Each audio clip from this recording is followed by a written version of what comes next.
Why don't we go over some data, clarify some topics we've been talking about, and certainly take some questions. Look at another tough day in the community. We've lost 5 neighbors since we were together yesterday in our fight with COVID-19. 3 individuals were in the hospital, and 2 individuals died in nursing homes. And I'm just so sorry to all of their families. And, let's think about them. Let's remember them. Let's remember everybody we've lost in this process, not just to COVID-19, but everybody we've lost in the community where their families have been unable to grieve together.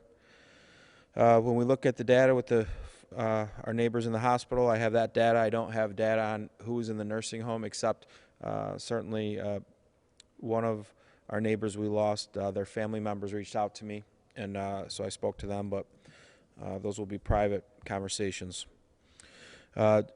One was a female in her 50s of another race. One was a Caucasian woman in her 60s. She did have underlying medical conditions. One was an African-American man in his 60s with underlying medical conditions. We have now lost 44 individuals related to hospitalization, and we now have lost 21 individuals in nursing homes. This information is coming off of reporting on the New York State Department of Health's website. To our point, our information yesterday about the increased number in deaths is accurate, unfortunately. So as a community, we've now lost 65 people to COVID-19. Related to testing, we have now done 15,392 tests. We've had 15,226 tests that have been returned. 828 tests were returned yesterday. Since yesterday, excuse me. Just a tremendous amount of tests. As we know we have tests, we're going to find positives. So we'll get into that in a minute. And here we are. There have been 1,286 positive cases, and we've had 13,940 negative tests. We have 166 pending tests, and since yesterday's reporting, we have sent 646 tests. So the labs are in pretty good shape now, getting us back pretty quick data. That's really important as we isolate and track with our tracers, and then we certainly quarantine. So 8.4% of the results we received are positive. In our numbers now are some state negatives related to nursing homes. Not all, but we did receive some data. So those are now included in our numbers. In the coming weeks, certainly we're doing proactive tests today and every day moving forward to meet the new mandates that we need to meet as a community. And so we're very busy with testing. We'll continue to have large numbers. We'll bring on new labs as we need to make sure that we aren't slowing down turn times. Right now, Quest doing a very nice job for us with turn times, and each hospital has their own relationships with different labs. So we need multiple labs in the community. Some labs will clearly have more capacity to do more with us, so we're working with those labs as we are going to. The key, you can't do 14,000 tests a month and then have turn times 5, 6, 7 days. That defeats the purpose of proactive testing and your tracers.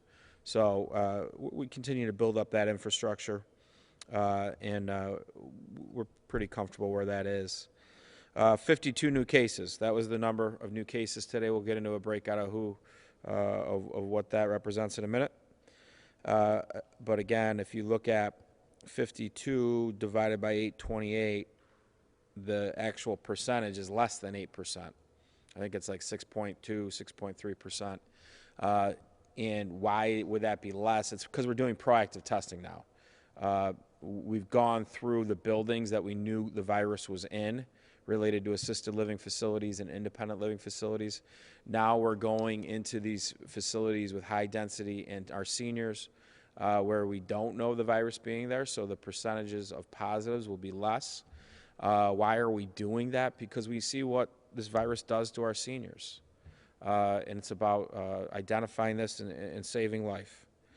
So looking at hospitalizations, again, we're on top of this drop-off situation with nursing homes now, but some of these increases in numbers are related to that yesterday. So we expect these to come off our totals. But we have 64 individuals in the hospital now, up 11% of our cases. There was asymptomatic or light symptom COVID residents who were at nursing homes that were dropped off yesterday while we were reporting. Those weren't in our numbers. So some of these are going to go down. Why are they going down is because we have coordinated now, and we have a facility, a large facility, that is going to take more COVID positive residents into that facility from some of these smaller facilities. And so we're organizing capacity, and we're going to work through that network again. So I'm very thankful of the way that all of our nursing homes are working together at this point. Critical condition, we have 13 individuals. That's down from one yesterday. And so 2% of our active cases. When we look at 152 people throughout this process have gone into the hospital and have been released from the hospital. That's up 4 from yesterday. So what we're seeing is people are going into the hospital and they're getting better. The demographics in our community now of who has COVID have changed drastically. People who are in nursing homes with medical conditions. And so there are going to be more hospitalizations because these folks had medical conditions before COVID-19. Now you're going to have more. So every day we got people that are getting better, but because of who has been impacted by this virus now, for this period of time, we're going to see more people going to the hospital too. So that's probably going to be a break-even proposition almost every day. So related to the positive cases, 1,286 positive cases, up 52. Again, the percentage dropped off from the testing pretty remarkably. I think it's around between 6 and 6.5. We're monitoring 561 active cases now, up 29. 681 people have recovered, good, up 20. That's a good recovery day. We've had 2 solid recovery days in a row. Very good news. 188 individuals in our positive cases are contacts. That's up 13 from yesterday. So these were individuals that were in a quarantine already, limited risk, but again, impacts our numbers. Now we have to go through, get these people better. We kind of knew this would happen. We've always known this would happen. 20 of our new cases are affiliated with senior living facilities. Most of these are coming from nursing homes. So we now have, out of the 52, 33 are contacts or affiliations, 19 are community spread. So our 7-day rolling average on community spread is at 19. Not our best week, certainly stabilized some of the better weeks we've had. But remember the incubation period on this virus, 3 to 5 days for it to usually show itself. And so certainly if folks aren't practicing physical distancing, you have a nice day. You could see more demand for testing 3 to 5 days later. And 1 day's lapse in the community could lead to quite a few community spread cases. So that's important to remember that. We have 1,330 people in a quarantine or isolation. That number is not going to move as fast because out of our active cases, if you're a senior, 14 days in isolation no matter what. Those rules have changed midstream in this process. Not even midstream, late stream. So that's probably the right thing that's happened. make sure that our seniors are better, fully better, and really healed. We don't want them to be healed from COVID, but still be susceptible to other sort of illness. So that will make our active case numbers stay a little bit higher longer, but overall, for the benefit of the public health, that's a good thing. Related to cases, we've had 742 female and 544 males, 39 cases under 19, 212 in their 20s, 162 in their 30s, 169 in their 40s, 209 in their 50s, 180 in their 60s, 137 in their 70s, 116 in their 80s, and 62 in their 90s. 20% of our cases are under 30, 32% are under 40, 45% are under 50, 62% are under 60, and 38% are over 60 years of age. We'll break down the municipalities. City of Syracuse, 675 cases, 300 recoveries. Town of Clay, 107 cases, 76 recoveries. Onondaga, 90 cases, 28 recoveries. Manly has 62 cases, 44 recoveries. DeWitt, 59 cases, 37 recoveries. Salina, 55 cases, 36 recoveries. Cicero, 49 cases, 30 recoveries. Camillus, 42 cases, 33 recoveries. Geddes, 48 cases, 21 recoveries. Lysander, 29 cases, 20 recoveries. Pompey, 23 cases, 20 recoveries. Skaneateles, 15 cases, 13 recoveries. Van Buren, 10 cases, 4 recoveries. Marcellus, 5 cases, 4 recoveries. Atisco, 5 cases, 4 recoveries. Lafayette, 4 cases, 3 recoveries. Elbridge, 2 cases, 2 recoveries. Fabius, 2 cases, 2 recoveries. Spafford, 2 cases, 2 recoveries. Tully, 2 cases, 2 recoveries. Related to gaps in the investigation, get ready, get your pencils out on this one. Positive COVID-19 shopper who was busy shopping. So this individual on the following days, and it looks like they're all over the same weekend, pretty much, went shopping at all these locations.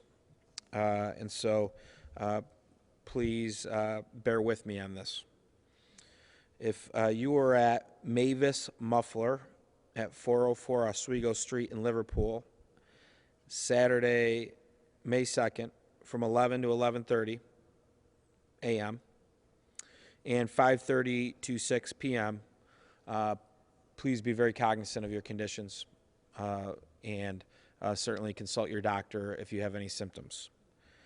If you were at the Walmart, 6438 Basil Row in East Syracuse, Saturday, May 2nd, from 1:30 to 2, there was a shopper in that building at the same time who was COVID positive. That does not mean you had direct contact, but again, we need to be cognizant of our symptoms.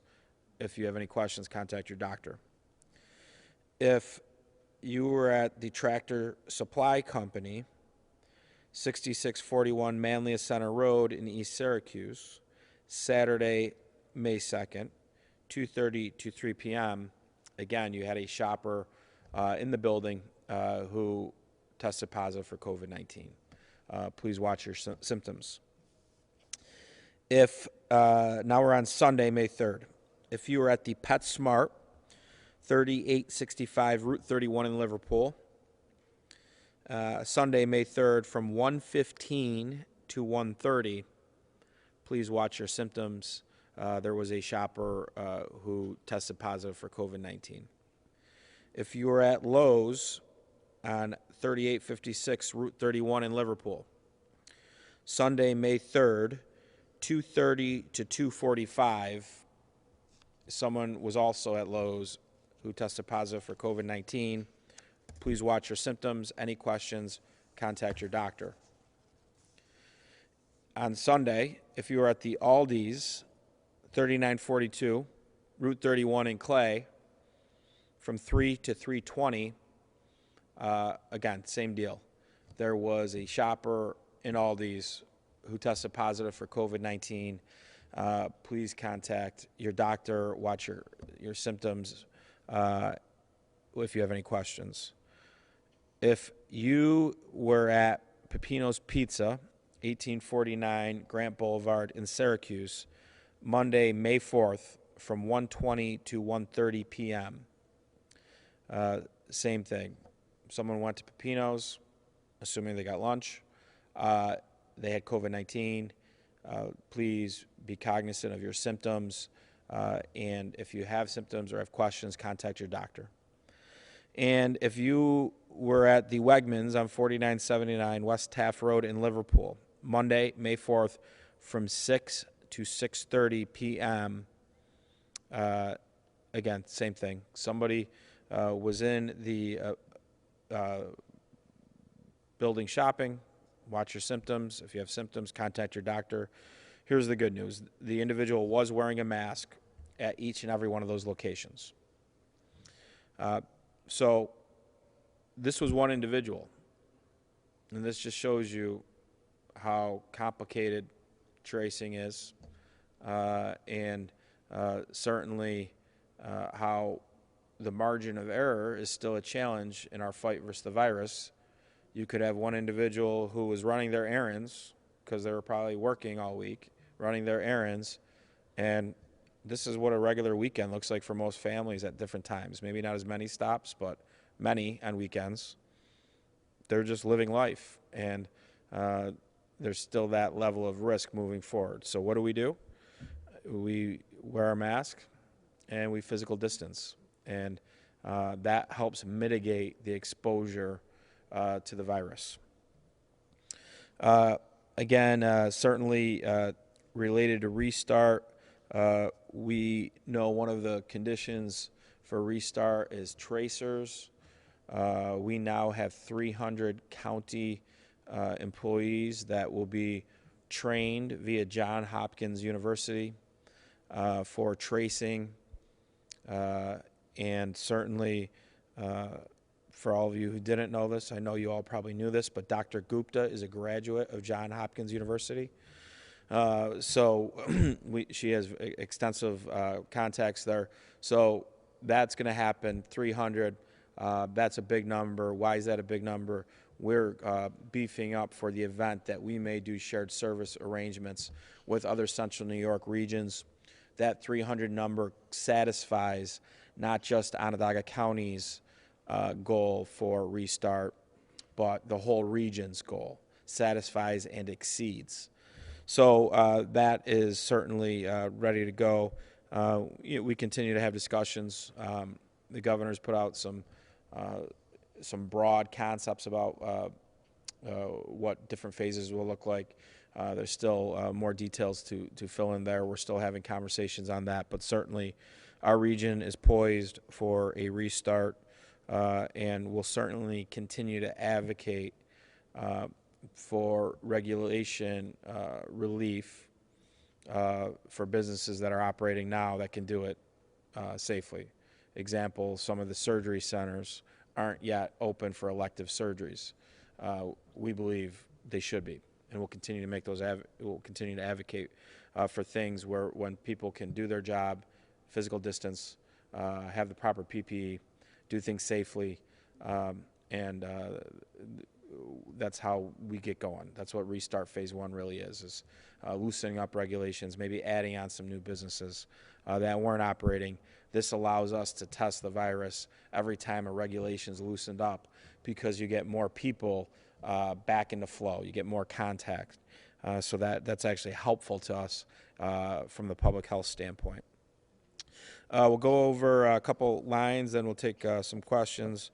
Upstate Triage Hotline. Again, you're going to call this if you have symptoms. You need to get screened for a test of COVID-19 at the Syracuse Community Health Center, 315-464-3979.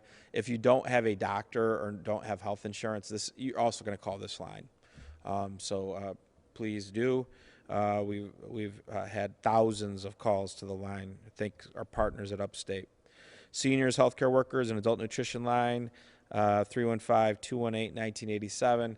Again, this is a line we implemented in the beginning to help fill gaps for vulnerable citizens that are put in a vulnerable position when they normally weren't. So certainly our sweet spot with this is meals, some groceries.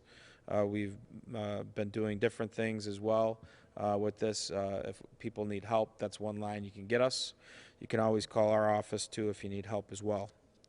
Childcare Solutions, our continuity of care plan, which has helped really keep our frontline workers and essential employees working, and certainly our child care workforce has just been absolutely tremendous. Our program through the month of May is free, so if you have a gap in child care, as you get brought back for a restart, call this number, 315-446-1220. We'll help you. And again, every day we're going to talk about it. So, we need to talk about it and recognize mental health is a serious challenge in our community right now, and will be a public health challenge moving forward. That's part of what this virus has done to us. We've had to change the way we live life. We've been separated from those that we love and not been able to see them. It's very hard. And so if you need help, 211 for social and emotional support. Questions? The whole point of your voluntary shelter in place was to educate people that they need to better plan their trips out. So to have a person go to 8 places, Walmart, Aldi, Wegmans, seem awfully duplicative. Is this an example of what not to do? If they did it all in one day, I think it would have been hard to hit that many stores in one day. But certainly, you understand how it happens. That's the way, that was the old norm, right? That's what we could do. We could shop at one spot, maybe get a couple things, go to another store, and hopefully we'll get that back. But certainly, you can see how complicated this one case is now for my health department, and now the community at large. How many people are going back and saying, geez, I was at that store, when was I there? Let me go find a receipt. So that's the margin of error that we talk about. And what's wrong with going shopping? Nothing's wrong with it. But we're in this situation where it's much more complicated now. And so, yeah, that's one case. This is kind of an extreme situation where you had the individual do a lot of shopping. The individual was wearing a mask. We're very happy about that. And so, but it shows you how complicated, how that one case, the tracing, how complicated it can be, and how one case can take up a lot of infrastructure. But haven't we been educated to plan our trips and not do this? Would you tell people this weekend, go to one place, get what you need, and then go back home? Certainly, the more we're in places of public, there's more risk. And to your point, Andrew, I think the community gets it for the most part. That's why we've stabilized community spread numbers, not because we've done something magnificent out of my office. It's because the community has bought into this. But again, this is an example of what can happen and something that we should learn about. And there's things that can happen, gatherings that, you have gatherings and you get contact cases, right? So if we're going to have gatherings on Mother's Day, the law says you can't have more than 10 people together. It's the governor's order. But you need to be 6 feet apart, and you need to wear a mask if you're not. And even if you do that, there's a level of risk. You're increasing probability that if somebody is carrying this, whether it's light symptoms, it's dormant, it's asymptomatic, that's there. So this is tough. We have to learn how to live with it. That's where we are now. We're learning how to live with it. Our concern is that when you have these whether it's, we went through Easter, we went through Passover, now we got Mother's Day. So, these are all events that traditionally we get together and we celebrate the sacrifice and the joy of that. And you can't, so now you have your new norm. How do you still do that in a way that mitigates this risk to yourself and your family? And so it's a challenge. Hopefully, as we continue to progress, these types of events on our calendars that we all celebrate, the virus won't be as prevalent in our community. About a month ago, you gave people guidance when it came to celebrating Easter or Passover. What would your guidance be for this weekend when it comes to Mother's Day?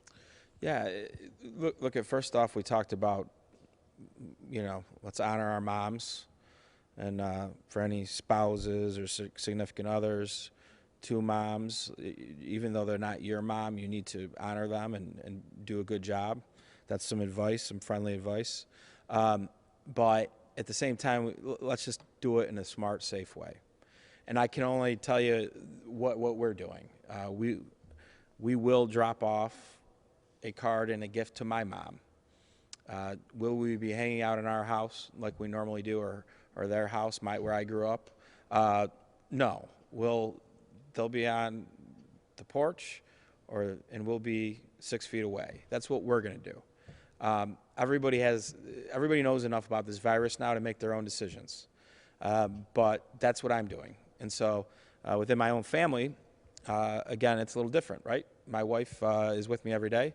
My kids, we're a team. If one of us gets this thing, we're all out. We're all in a quarantine. So that's a little different than if you're going to go and celebrate with relatives that you're not with every day on this. So that's what we're doing. And that's just an example I'll give. I have faith and confidence that everybody knows enough about the virus now, and they can take responsibility for their own situations. Ryan, these 300 tracers who are going to be trained, those are all Onondaga County employees? And does that mean Onondaga County will be doing tracing for the 5-county region? We may. We're talking with some of these other counties now about what that would look like. What it would probably look like if we do that is that there's a team leader in all these tracers. The team leader would be from one of the other counties, and then we would have people doing tracing under their guideline with their public health commissioner. But we're looking at this as a shared service opportunity to help some of these counties immediately as they do more proactive testing if their infrastructure isn't built up.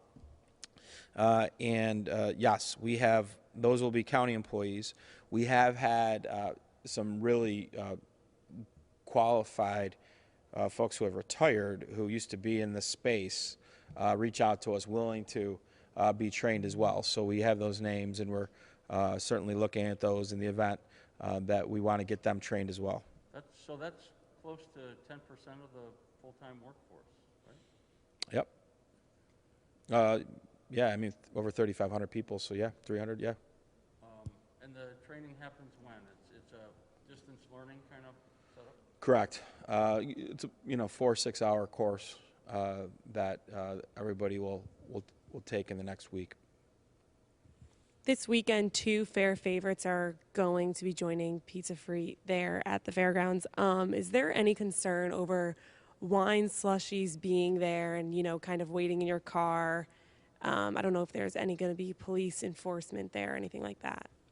I'm not quite sure if we gave out a health permit for the wine slushie. I read about that. I don't know if we did. I do have concerns about giving out wine slushies and have people turn around and driving. Absolutely. The Pizza Free has been a wild success. We've talked about, I believe, how yummy it is. But these other businesses is giving everybody essentially a nostalgic opportunity of what the fair represents, and gives these business owners the ability to generate some revenue. So we think you can do it. We're watching these folks from a health standpoint, make sure they're doing what they need to do. The rules, everybody knows about it. So these business owners, the margin of error for them not being reported is 0. If they make one step the wrong way, we'll get an email, we'll get a picture from a cell phone about it. So So from a regulatory standpoint, we're very aware, but I'm not sure whatever the story was about with the wine slushies, if that's actually happening or not. But yeah, do I have concerns about putting alcohol from that venue into even if it's in a growler, in a car? Yeah. I know that they do it at bars right now and takeout. They do some of these things. I'm not sure how that works. Bars, you're off a liquor license. I'm not sure how that works with this. So, but yeah, that would be concerning.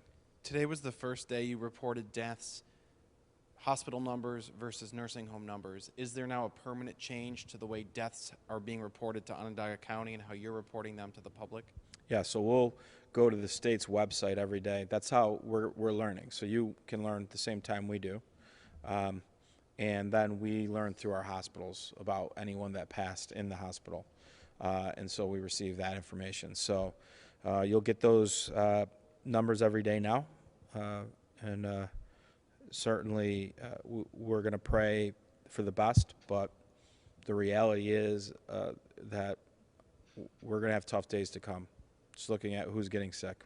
And so we just need to be prepared for that. Can you elaborate on the confusion that you talked about yesterday, the not knowing of the nursing home data? I mean, people die in nursing homes regularly before COVID-19. Is that information supposed to go to the county health department to begin with, or because it's a state jurisdiction, it goes to the state? But if there was no reporting of any death in a nursing home, then we should have known all along people were dying and it not being in that grand total. There is no reporting to the health department on that. That's just, nursing homes have to report that to the state health department. That's how that works. That's the old way of doing business pre-pandemic. That's what was being done. Now you're in week 8 of a pandemic. This impacted our community in week 5 in nursing homes, maybe week 6. It wasn't a problem before. We didn't have cases in the beginning. So you now need to do things differently. The nursing homes essentially have this infection there, which is challenging their infrastructure. Now they're willing to ask for our help and use our resources and our ability to help get things done for them. Still being the fact that their regulatory agency is still the state of New York. But should anyone at the county have thought, let me check on state health department numbers because someone must have died in a nursing home? We weren't getting answers. Do you have any more information on when the 19 that you reported yesterday, like over what time period those happened? We have no information other than the number. We don't know who they were, when they passed.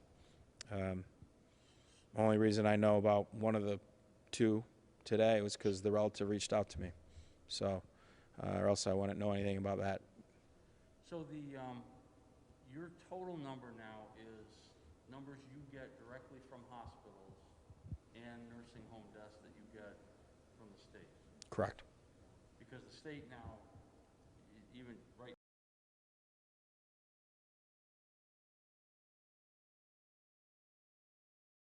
I don't understand where they get their numbers from. Yesterday you said you might have more information on an Onondaga County resident or how Onondaga County might be connected to Green Empire Farms in Madison County. Do you have any more information? We have some positive cases from that. There might be some pending tests related to county residents. So as soon as we have all those back, I'll give a total number related to that. It's been well reported on. So as soon as we have the total number, the health department's going to give me that number, and I'll share that number. Tim, again, to your question, to your point about the numbers, I want those numbers to be our total numbers. They're just not. So I don't know how they're reporting. If I'm wrong, again, that will be the happiest retraction I've had as county executive. Are you still concerned about getting your arms around all the testing that's being done in Onondaga County so that you can get the number of tests being given? We had some urgent cares come on this week. Yeah. Is that still important, or can you? It is important, and it's important for our tracing, because part of tracing, your strategy is gonna change a little bit.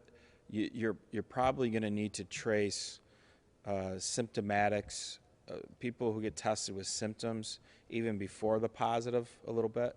That process will need to start a little bit earlier due to all the testing. So it is still important. We need to communicate. To be a well-oiled tracing machine, we need to have everybody doing testing working with us. And really, this is diagnostic testing. The antibody testing, we're not going to take as seriously. And you could get a lot of false negatives, false positives. The story that tells you is a broad story. Can't tell you if you're really immune or not.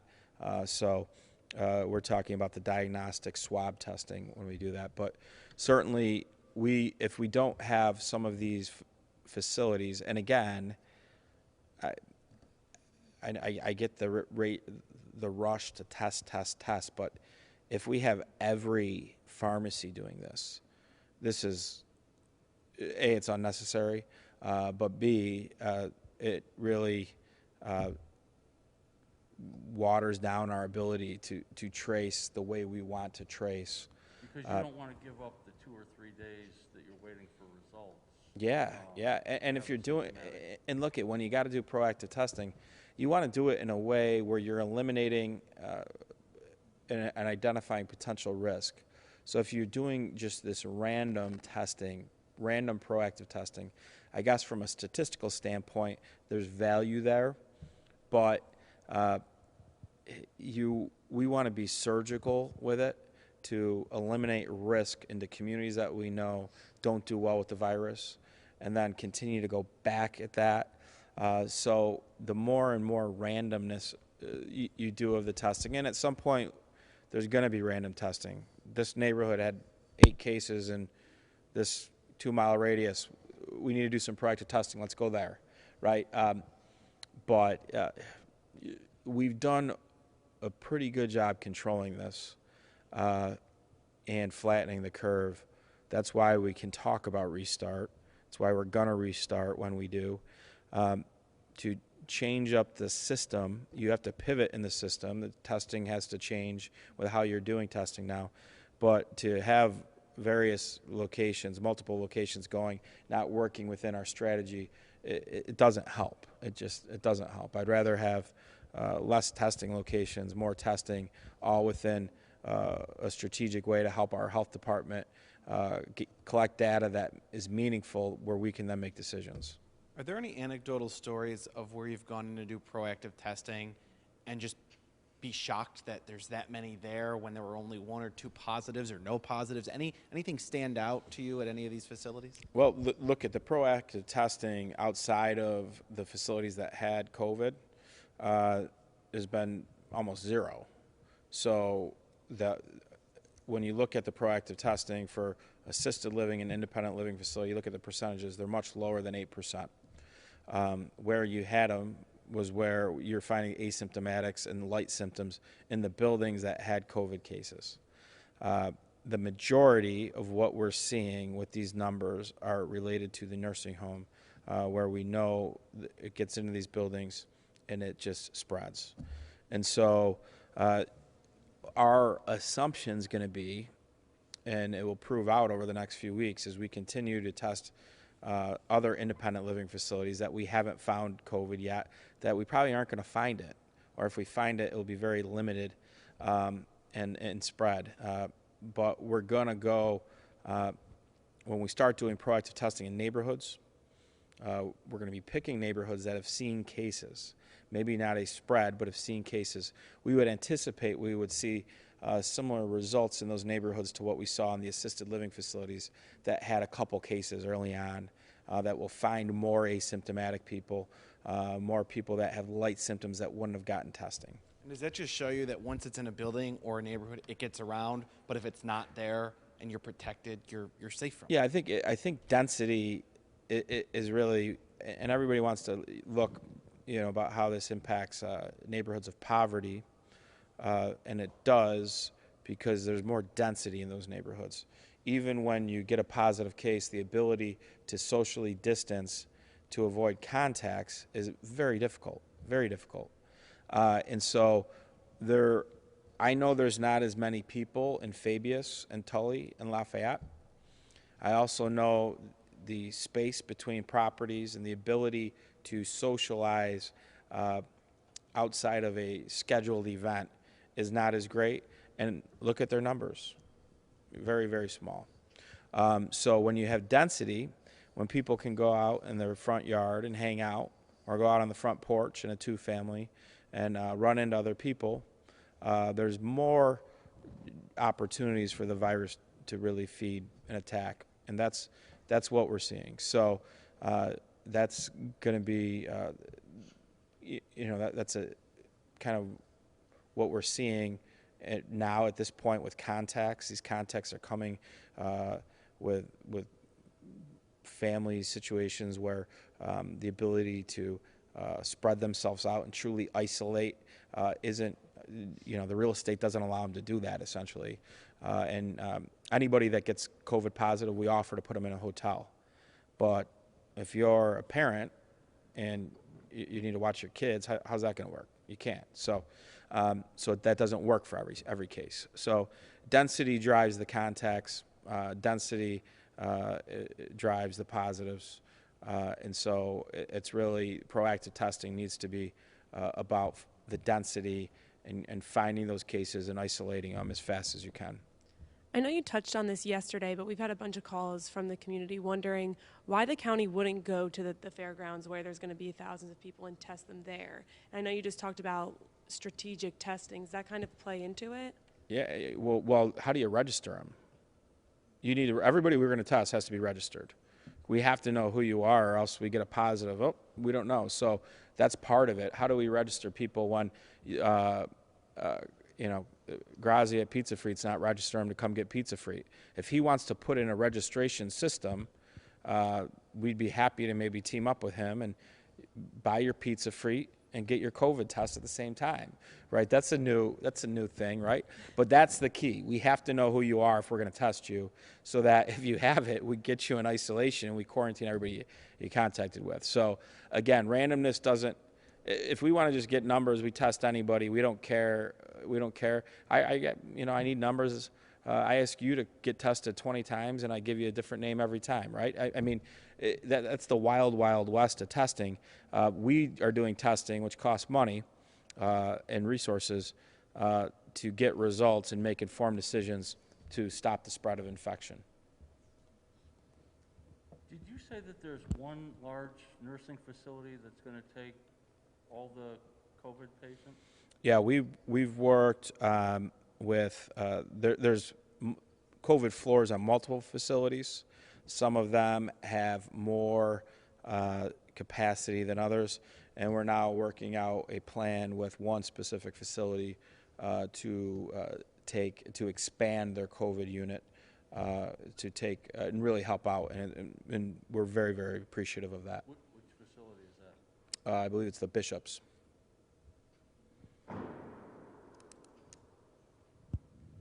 I know you're concerned with the age demographics before of them getting skewed a little bit older, but now 20s is the decade with the most cases. Yeah. Which it's been for a few days.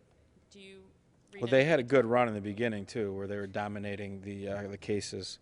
I saw that. I think that number's jumped over the last few days.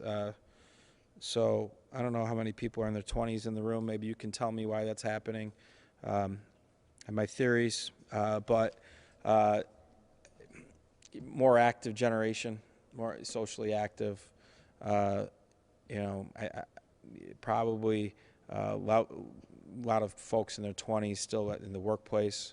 I don't have the early narratives about travel and whatnot made a lot of sense. That's not happening now. So my assumption, remember we talked about last Saturday and Sunday, and maybe there's a correlation there. You have a 3 to 5 day incubation period with the virus. You go get tested. 24, 36 hours later, you get it. You're positive. Today's Friday, so the timeline would fit if we had a big jump in one day. It looks like we had a jump in one day. I don't know if that was under 200 yesterday or not. I don't remember. I've been at a lot of the briefings here, and I'm wondering, since the first week, has this been your toughest week? Yeah. Yesterday was unexpected. It was a bad day.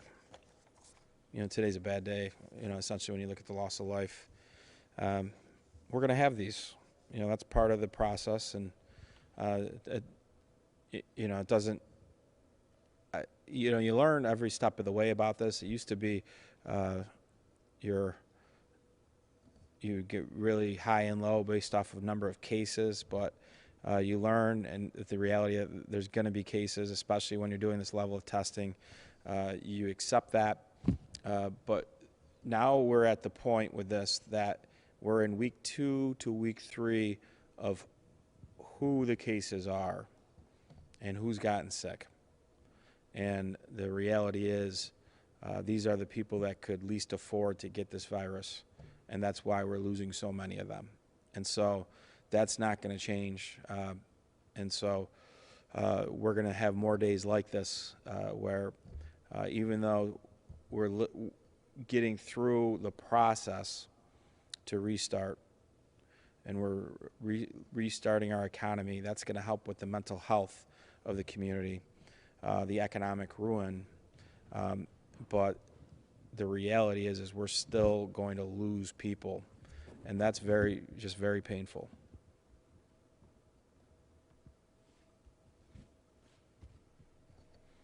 Any other questions? Today is Childcare Provider Appreciation Day. We couldn't do what we're doing without our childcare providers. Really underappreciated throughout time, no longer underappreciated today. We've recognized our teachers and our nurses, and now our childcare providers all 1 week. This all happened this week. It's pretty ironic considering what we're facing in this pandemic, that these are 3 professions of frontline heroes. And these providers remained open to really help keep our infrastructure intact to get us to where we are today. So I just want to thank them all so much for what they did. Specifically, I want to thank Childcare Solutions and their provider network, who have been a tremendous partner. And certainly I want to thank Sharon, who takes care of Officer Andrew McMahon every day. As without Sharon, I don't know what we would do. And I just want to let everybody know, this is some feedback we received from one of our COVID neighbors who recovered. Ed certainly called our office today. He recovered from the virus, was released from isolation, and he wanted to personally tell me how wonderful our health department is, particularly Laura. I don't know Laura's last name, but I'll have to find out. So good job, Laura. And how much she helped him when he was sick. Meals were provided to him, counseling helped guide him. And I want to thank Ed for his kind words, and happy that he's recovered and he's starting to get his life back to normal, as we all will. And certainly we'll learn from all of this. And at the end of this, we're going to restart. We'll beat this virus, and then economic recovery, and we'll be stronger. So certainly, again, we'll give a briefing tomorrow. Then we're going to take Mother's Day off, and certainly thank everybody again, and please be safe.